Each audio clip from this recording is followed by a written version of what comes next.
President Trump awarding Congressional Gold Medals to the legendary Miracle on Ice men's hockey team. The 1980 U.S. Olympic team defied nearly insurmountable odds to defeat the Soviet Union, the world's largest hockey superpower at the time, propelling them to win a gold medal and the nation's admiration. We go now live to NTD's Washington correspondent, Mari Otsu, at the North Lawn of the White House. Good evening, Mari. Jack, good evening. That's right. President Trump just moments ago hosting the 1980 U.S. Olympic men's ice hockey team in the Oval Office to sign a bill awarding them with Congressional Gold Medals just a few months before the 2026 Winter Olympics kick off in Italy. And among those present were Captain Mike Eruzione, who's known for scoring that iconic game-winning goal against the Soviets in 1980, a goaltender Jim Craig, and forward Buzz Schneider. The Miracle on Ice refers to the U.S. team's stunning victory over the communist Soviet Union at the 1980 Winter Olympics in Lake Placid. The game took place during the Cold War when U.S.-Soviet tensions were high, and the U.S. team was made up mostly of amateurs and college players, whereas the Soviet team was the dominant world power in hockey, having won nearly every major international tournament for decades. The U.S. win of 4-3 is thus widely regarded as one of the greatest upsets in sports history. Take a look.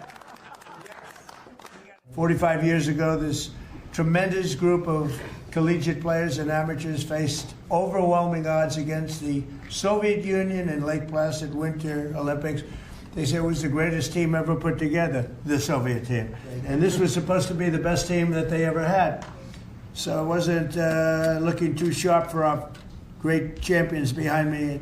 As one American sports writer put it at the time, the whole world expected the Soviets to win, quote, unless the ice melts. They're religious guys, but they didn't have a lot of time to pray. They were out on the edge. But to win one of the greatest comebacks in sports history really was amazing. The United States was like brought to a level of sports that they've never seen. And they brought us Olympic glory that we celebrate to this day. Nobody thought it was possible. It really shows that, you know, anything's possible. Nobody thought that one was possible. Miracle on Ice is a victory that's been hailed as a symbolic triumph of freedom, teamwork, and belief over a seemingly unbeatable rival. And it's the ultimate underdog story in sports history. A sports commentator, Al Michaels' call of the game became one of the most famous moments in sports broadcasting. Take a look. 5 seconds left in the game. Do you believe in miracles? Yes! Unbelievable. So many moments you remember, if you're old enough. Pearl Harbor, Kennedy's assassination, Challenger blowing up in 1986, 9/11, obviously. You remember where you were? They're all terrible. They're all terrible moments. This was a beautiful moment. You know, there was nothing political in terms of what I wasn't saying, hey, you know, we screw those guys, we're their arch enemies. I did that solely because it was a sports miracle. We couldn't win the game, and we won the game. Well, the word in my mind was miraculous. It got morphed into a question and answer, and away we went.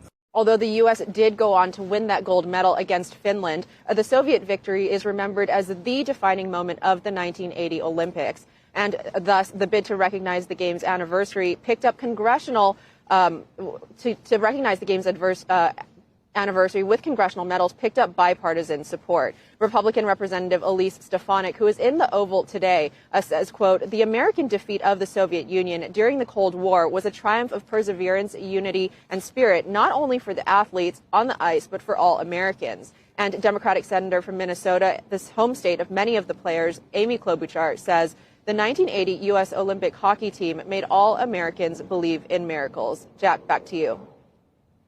A touching moment from the Oval Office. Mari, thank you very much for that report.